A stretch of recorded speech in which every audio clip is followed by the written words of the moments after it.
Hello guys, so ngayon ipapakita ko sa inyo kung paano gumagawa ng isang multi-dimensional array. So una guys, ilalagay muna natin ang include IOStream para sa input at output.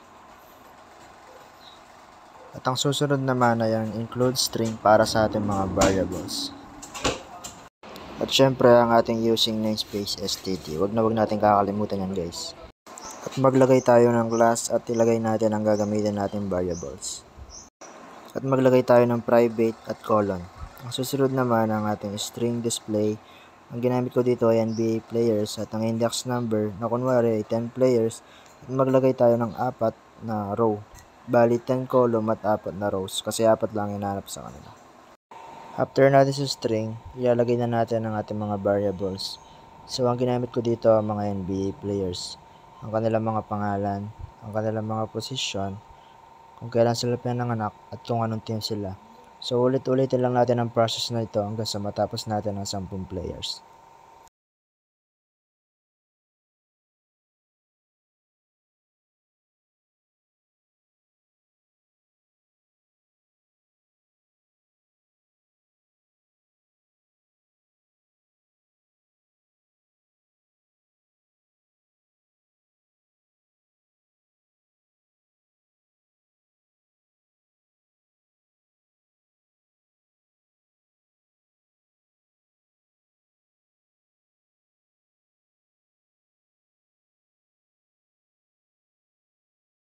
Kapag natapos na natin yan, maglalagay tayo ng public at colon. After nun, maglagay na rin tayo ng ating void para mailabas ang mga display players at ang ating index para magawa ang if-else statement.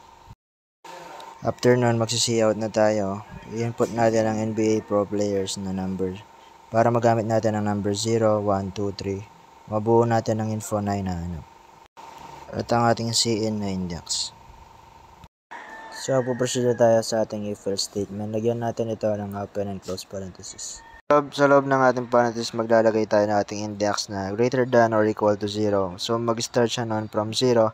Pero hindi natin siya i-limit hanggang 9. So, ilalagay natin is nn index is less than 0. Tapos, i-cout natin ang ating mga variables. Isa dito ang ating cout na NBA player name na ilalagay natin is best player or nakalagay sa class natin. Kasunod nito, yung index number niya which is 0. So, lilitaw nito nun ay si Lebron dahil siya ang ating pinakaunang nilagay. At ulit-ulit lang natin ang process na ito at palitan lang natin ang ating index number at ang iniinging info.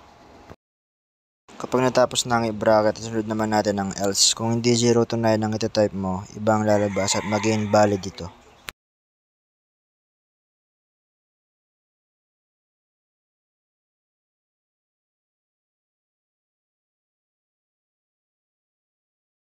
Sa huling part, ilagay ang int main, open and close parenthesis at bracket. Sa loob ng bracket, ilagay ang best player, semicolon, group.bestplayer, parenthesis at sa loob ng parenthesis ay 0, tapos semicolon. Kaya 0 ang nasa loob kasi dito magsisimula ang output. Kapag natapos na tayo, i-double check ang code at i-compile at i-run na ito.